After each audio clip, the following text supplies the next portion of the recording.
पश्चिम बंगाल की सियासत से इस वक्त की सबसे बड़ी खबर। क्या माटी, मानुष और मां का नारा देने वाली ममता बनर्जी का बंगाल में तिलिस्म टूटने वाला है? क्या 4 मई से पहले ही दीदी के हाथ से बाजी फिसल चुकी है?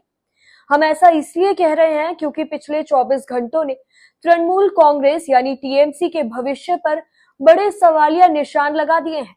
एक नहीं, दो नहीं, बल्कि एक ही दिन में टीएमसी को लगे हैं 3 करारे झटके। सबसे पहला और सबसे बड़ा प्रहार हुआ है एग्जिट पोल्स के जरिए। मतदान खत्म होते ही जो आंकड़े सामने आए, उन्होंने कोलकाता से लेकर दिल्ली तक खलबली मचा दी है। देश के लगभग हर बड़े एग्जिट पोल में दावा किया जा रहा है कि इस बार बंगाल में खेला हो गया है। सर्वे बता रहे हैं कि बीजेपी बंगाल में ऐतिहासिक जीत दर्ज करने जा रही है और टीएमसी अपने ही गढ़ में पिछड़ रही है। अगर ये आंकड़े नतीजों में तब्दील हुए तो ये ममता बनर्जी के राजनीतिक करियर का सबसे बड़ा सेटबैक होगा। अभी एग्जिट पोल का दर्द कम भी नहीं हुआ था कि कोलकाता हाई कोर्ट से दूसरी गाज गिर गई। संदेश खाली से लेकर भर्ती घोटाले तक अदालत ने राज्य सरकार की कार्य प्रणाली पर ऐसी टिप्पणी की है जिसने ममता सरकार को बैकफुट पर धकेल दिया है। कोर्ट ने कानून व्यवस्था और प्रशासन की निष्पक्षता पर गंभीर सवाल उठाए हैं।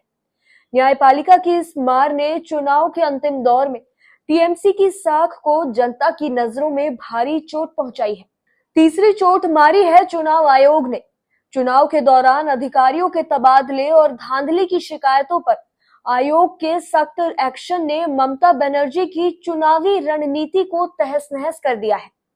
जहां ममता इसे केंद्र की साजिश बता रही है, वहीं आयोग की सख्ती ने यह साफ कर दिया है कि बंगाल में अब मनमानी नहीं चलेगी। आयोग के साथ इस तकरार ने टीएमसी को रक्षात्मक मुद्रा में ला खड़ा किया है। एग्जिट पोल में हार, कोर्ट से मार और चुनाव आयोग से तकरार, इन 3 झटकों ने 4 मई के असली नतीजों से पहले ही बंगाल की हवा का रुख साफ कर दिया है। सवाल अब ये है कि ममता बनर्जी इस ट्रिपल अटैक से उभर पाएंगी या नहीं, या फिर बंगाल में इस बार सच में परिवर्तन होने जा रहा है।